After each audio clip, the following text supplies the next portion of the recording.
Welcome to OK Miniatures.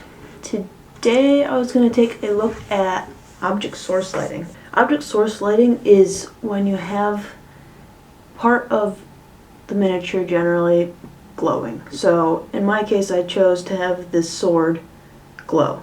It's a blue color. Often you'll have a torch or a campfire will glow red, for example, is very common. Or you might have your wizard holding an orb, and that'll be glowing some bright color generally. You can also have a secondary lighting, so you might have blue highlighting, lighting from one side, and then red lighting from down below or something, often like the moon in the sky and a campfire, for example. I wanted to try this out just because it looks really cool. It's an awesome effect, and I really enjoy trying new things, and so I thought I'd give it a go.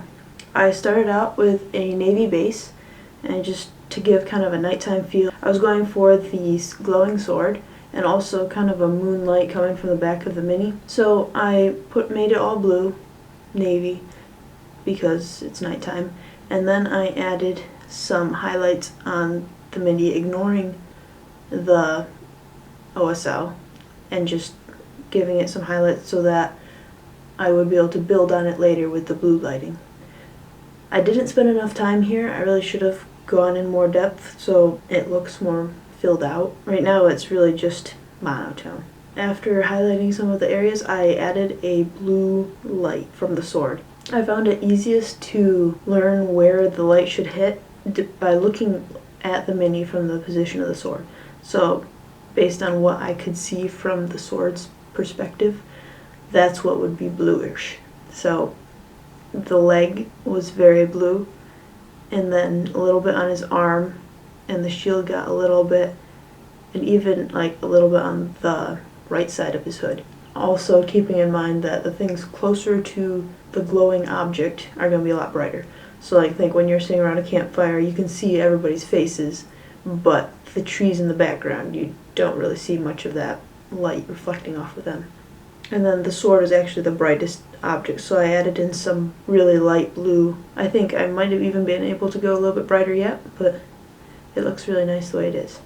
And then for my second light, I wanted the moon kind of from over his left shoulder, and I wanted a different light than blue, since blue is often used for the moon, so I chose green, which is another good nighttime color. It's not realistic for Earth, but I think it is a plausible choice for maybe another planet, or I don't know, something like that. Unfortunately, the wing really shades his face and like his torso from this green light, so from the angle I chose, it really hits the left side of his hood and the wings, and a little bit on one of his shoulders. So you can't see the colors side by side. So I think this was a less than ideal mini choice, which I didn't realize going into this. Choose your mini carefully. It matters. As a whole, I'm really happy with how he turns out, especially for my first try. I think in the future I would definitely work on adding more highlights on the mini.